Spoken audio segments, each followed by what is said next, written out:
Hello and welcome back to another update as we cover the latest news and developments in the Russo-Ukrainian war. We start out in the Krynki direction, where it has been reported that the Russian soldiers started storming Krynki and that the Ukrainians have lost control over the parts of the town that they had control over. So the way this happened was the Russians started out by attacking the northern and southern parts of the town last month, after which they continuously enveloped and closed down the areas here next to Krynki. Then starting this month, over the past few days, the Russians managed to capture this section here on the 14th of January, where they managed to launch an assault here to the northeastern parts of Krynki and captured these parts of the forest patches, after which today they started storming the rest of the town, where the Russians are heavily shelling Krynki itself and are attacking it from multiple directions. And with this, it is likely that the Ukrainians will lose control over Krynki over the next days, if not hours, and as such, the Ukrainian foothold across the Dnieper River would end, and the Russians would regain full control over the eastern parts of the Kherson region. And the long-lasting assault of Ukrainian soldiers across the Dnieper River towards the positions here in Krynki would end, and there would be no Ukrainian foothold on the eastern bank of the Dnieper River. So with this, there is a significant development here in this part of the front line, as Western experts had been advocating for months that this operation here would allow the Ukrainians to start a new front here in the Zaporizhzhia front and allow for much greater chances at a renewed offensive here at the Zaporizhzhia front to close the land bridge between Russia and Crimea. Yet now we see that there's no hope for that with this recent Russian attack and offensive storming the town or what is left of it. And with this, we see that we are one step from the end of the story of Krynki. We then move on further north in the direction of Marinka, where here there is this geolocated footage which shows two abandoned Ukrainian armored vehicles here to the west of Marinka, which shows that while the Ukrainian forces were withdrawing from the town or whether they were launching a counterattack, either way those vehicles ended up burning out. And based on this, we see that the Russians have left this behind. This is some archived footage, and they have moved past it to the Hrigorivka direction. But this shows that the Ukrainians had some armored vehicles here in the western outskirts, which ended up falling to Russian artillery. Following this, we move down south in the direction of Novodonetsk, where here the Russian forces were launching artillery strikes on Ukrainian positions here to the northwest of the village.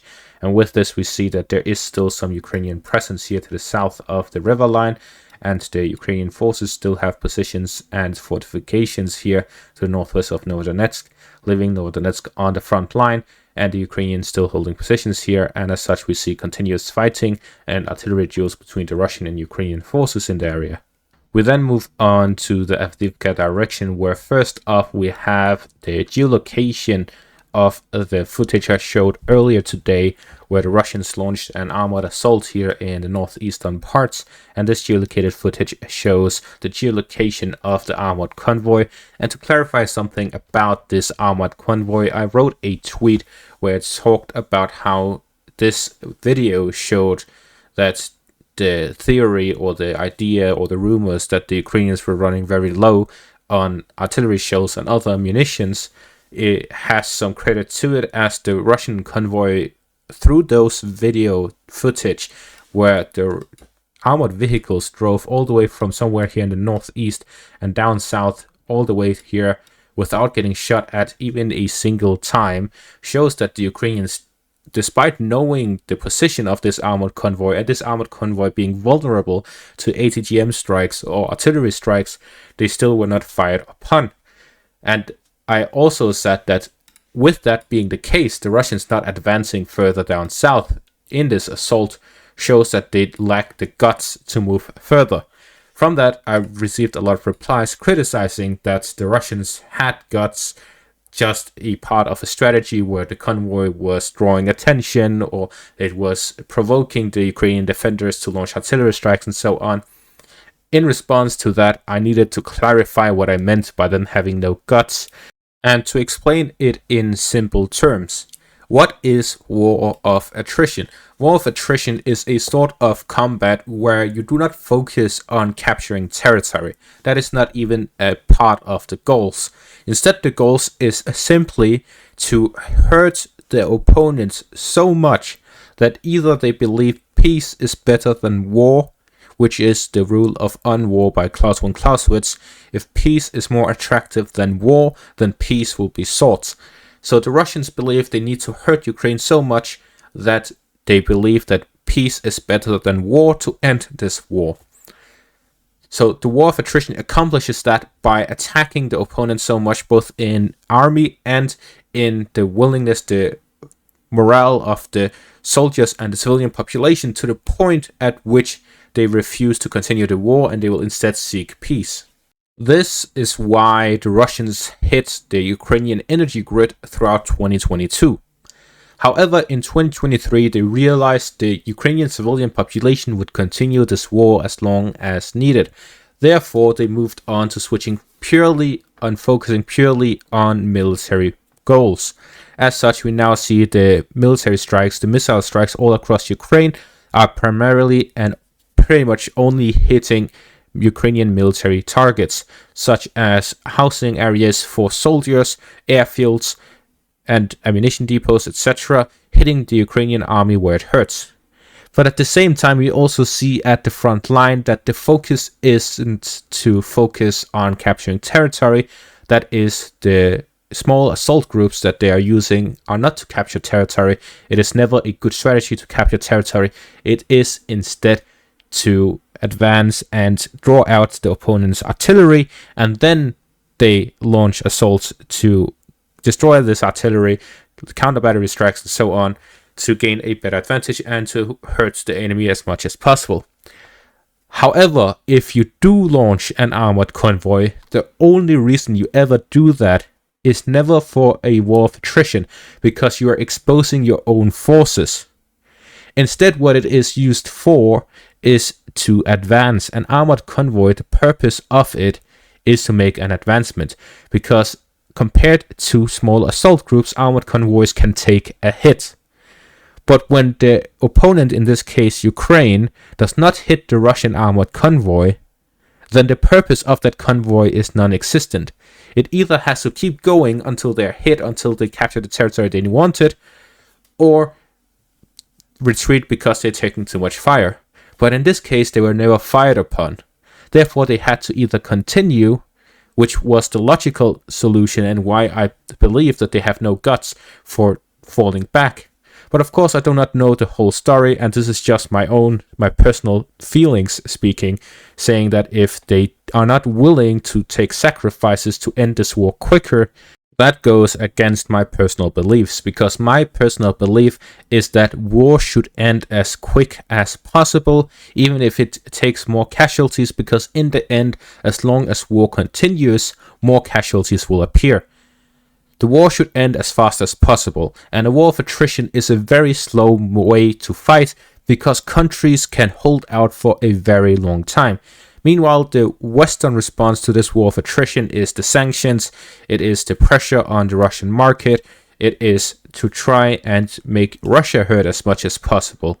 This is also why we are seeing these Ukrainian UAV strikes and attempts at blowing up the Crimean bridge. All of these attempts are just to hurt the Russians as much as possible, to make them want peace instead.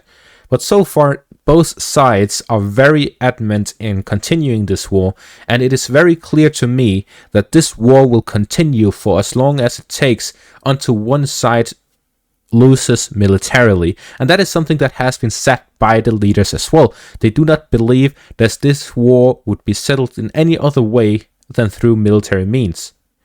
We also see that Zelensky has made it illegal for Ukraine to negotiate with Russia, and without negotiations with Russia, Russia will not stop the war.